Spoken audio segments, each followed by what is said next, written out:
Hello and welcome to TV Talk, the show where I take a look at both the good and the bad of what television has to offer. And today is a very influential show for a number of reasons. Space Ghost Coast to Coast, the show that single-handedly created the Cartoon Network block Adult Swim, which is still running strong today. Now, of course, I'm pretty sure we all know Space Ghost wasn't created for this show. It was a series of kind of cheap, low-grade, Filmation-esque quality Hanna-Barbera shorts that aired in the 1960s. The reception was mixed, to say the least. Space Ghost never really became extremely popular. It did reasonably well compared to a lot of other Hanna-Barbera superhero cartoons, but to be fair, none of those really did very well either, kind of like Birdman and so forth. So as Space Ghost never really found its footing, it only lasted about 20 or 30 cartoons. So yeah, not the most successful series out there.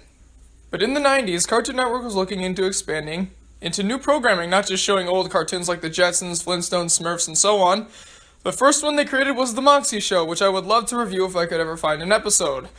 Long story short on that one, the show was never recorded by anybody on VCRs or anything, and now the show is completely gone. There's just I think 12 minutes of footage out there. But the second show they created after the Moxie Show was Space Ghost Coast to Coast, taking the old footage from the Space Ghost show, not just for Space Ghost himself, but for a lot of his enemies like Zorak and Moltar, and then rotoscoping it into a kind of live-action, kind of set, claymation-esque background with a lot of green screen, of course. And then it makes it look like they're actually there, but that's not the point of the show. It's not a revamp of Space Ghost. Oh, no. This is anything but a revamp for Space Ghost. This is about Space Ghost, who is now a complete blithering idiot, basically like Homer Simpson, with just as much anger issues, hosting a talk show for actual celebrities like Bobcat Goldthwait, Weird Al Yankovic, Hulk Hogan, all those people that come on down and just, talk. And along the way, he's got a band leader named Zorak, who is his archenemy from the cartoons, and then his director Moltar, who is another one of his archenemies, who is running the technical side of stuff. Now, of course, since Zorak and Moltar are Space Ghost's enemies, they do not get along, especially Zorak and Space Ghost. Because Zorak is still a psychotic, homicidal maniac like he was in the show, and Moltar is just, Moltar. He's kind of like Zorak a little bit. I mean, his character isn't really exactly defined very strongly, but he's Moltar and he's awesome. The show was a massive hit when it came out, and it just kept going and going and going. So basically every episode is entirely unpredictable. I mean, yes, it's a talk show where they talk to celebrities, of course, but there's also a lot of episodes like King Dead where it doesn't even focus on that. It actually just focuses on those misadventures that Space Ghost, Zorak, and Moltar have, which I think those are actually the best ones. Those ones are always the most exciting, they have the best jokes and all that. Speaking of the jokes are, how do I put this, surreal. They're very weird, especially when you get down to the later parts of the series. The whole joke really is that everything is just so weird and spontaneous, but it's not the same kind of way that a lot of shows try to be random and crazy. They do it in such a way that you have no idea where anything is going, and a lot of times the jokes don't go anywhere, but then that's the joke, is that they were just kind of pointless. It's really hard to explain. And the animation that they use, which is, like I said, the original Space Ghost cartoon animation, rotoscoped into something new, is done really well. I mean, granted, you can tell they're looping the animation a lot, but hey, the original show did that too, so I'm not going to fault them. Oh, and of course we get a lot of side characters like Brak, who has probably gotten the biggest change from the Space Ghost cartoons, which actually Coast to Coast is considered canon. Did not know that. Anyways, Brak used to be a kind of cat-man space pirate, that's pretty much it, but now he makes Space Ghost look like Einstein. He is a complete idiot with a really crazy voice, and he's obsessed with beans. My favorite Brak moment has to be his little bit in the beginning of King Dead. It's great. We also get Tanzit, who's, I guess he's kind of disgruntled. He's also kind of stupid. There's a lot of people that are stupid. And he just doesn't really know his way around things. He's very technically incompetent. Not like technically as in kind of, but technically as in he's an idiot when it comes to machines. Lokar, who is basically a sophisticated British locust who's Zorak's arch rival. Not nemesis, but rival. because they're both bugs and they hate each other. And because this is a talk show thing, the ideas for this and the concepts are just endless. But to be honest, the ones where they just stick to the interviews and nothing else, those are kind of the weaker ones. I mean, they're not bad, of course, they're great, but it's just that they're not as exciting as the ones that either have the great out there stories or the ones that are a mix of the two. An example of a great mix, again, is King Dead. It's about Zorak and Moltar getting fired from the show, and so now they're going off to do their own thing, but they can't find out what their own thing is, so they end up kidnapping Space Ghost's guest on the show that he has that week. It's really great. Now, despite the show being extremely successful, towards the end of the run, things got kind of messy. Cartoon Network's airing schedule for Space Ghost Coast to Coast became very, odd. Like, for 1 year, they'd only have 2 episodes released, then the next year they'd only have 1, then the next didn't have any, and then the next one had just 1, being Live at the Fillmore. Live at the Fillmore is, Okay, so out of all the Space Ghost episodes, which this is saying a lot, I'd say is the strangest. Why? Because it's unfinished. That's right, they released Live at the Fillmore without being finished. You see, because Space Ghost was getting canceled for whatever reason. I looked high and low and couldn't find anything. Maybe it's just because Cartoon Network wanted to move on with, I don't know, other ideas or something with Adult Swim. But yeah, that episode was never finished, and in fact the credits aren't even the real credits, it's Kentucky Fried Nightmares credits at the end. Needless to say, the creators weren't very proud of that episode. And also the fans were very upset that that was the end. But don't worry people, Live at the Fillmore is not the last episode, contrary to popular belief, no. Because if that was the last episode, I can understand why people were angry, but people don't know about the Game Tap episodes.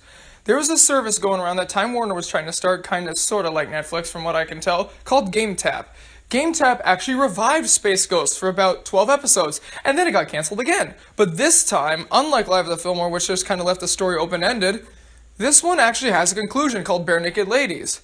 Not really a reference to porn, technically, but it's about Space Ghost and the crew worrying, well, mostly Space Ghost, the crew doesn't really care, because they have other offers, but Space Ghost is worried because the show is dipping in ratings massively, which is kind of true considering both what happened at Cartoon Network because of the airing schedule and Game Tap because no one ever really watched it, which is probably why people don't know about these episodes. Anyways, he's getting really worried that the show is going to get canceled, so he's doing some desperate measures to trying to get the show to boost in ratings, like hiring the Bare Naked Ladies, thinking that it's a burlesque group, but it's actually a Canadian rock band, who turned out to be the ambassadors of Canada.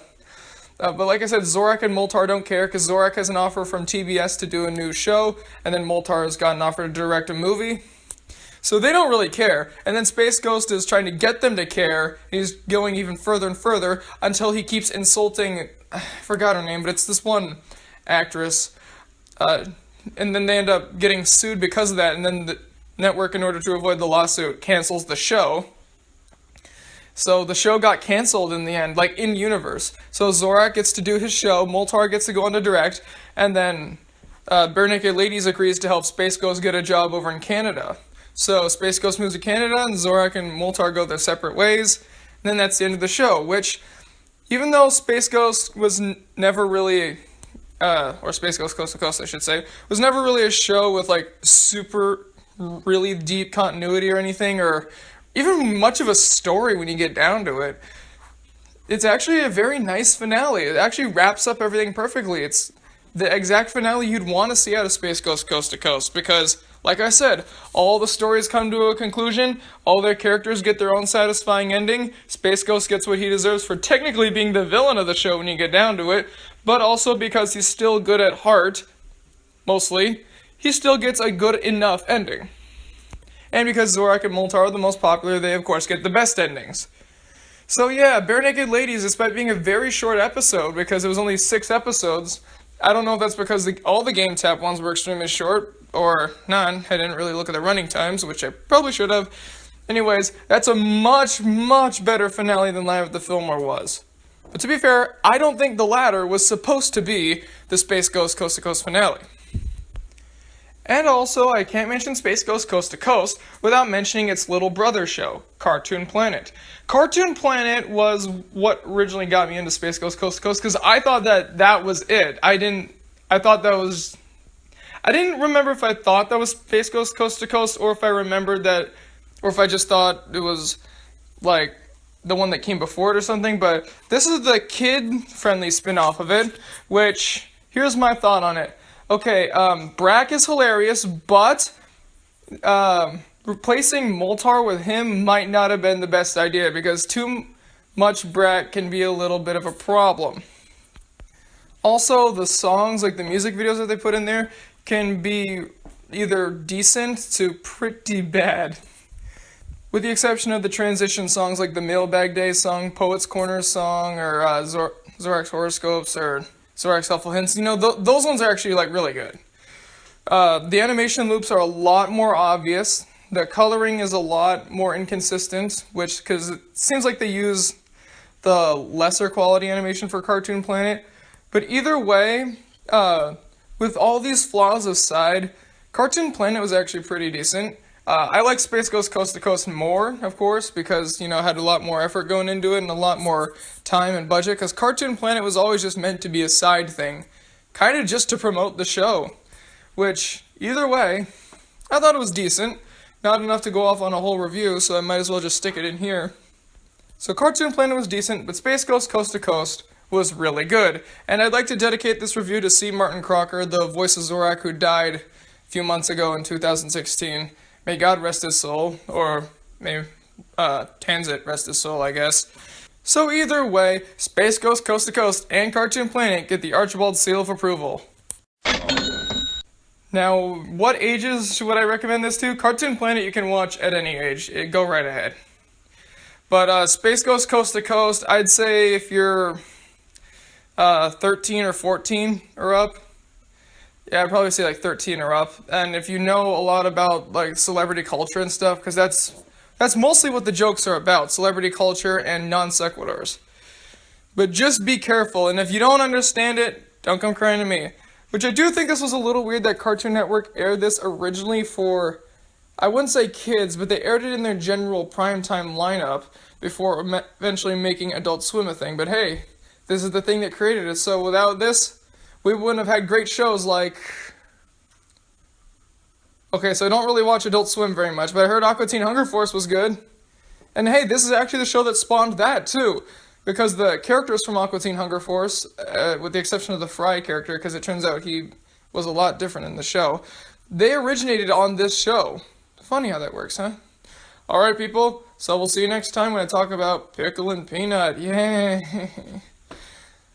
So we're going from a show that does good non sequiturs to bad non sequiturs. Yeah, I think you know how I feel about the show already. Alright, let's go.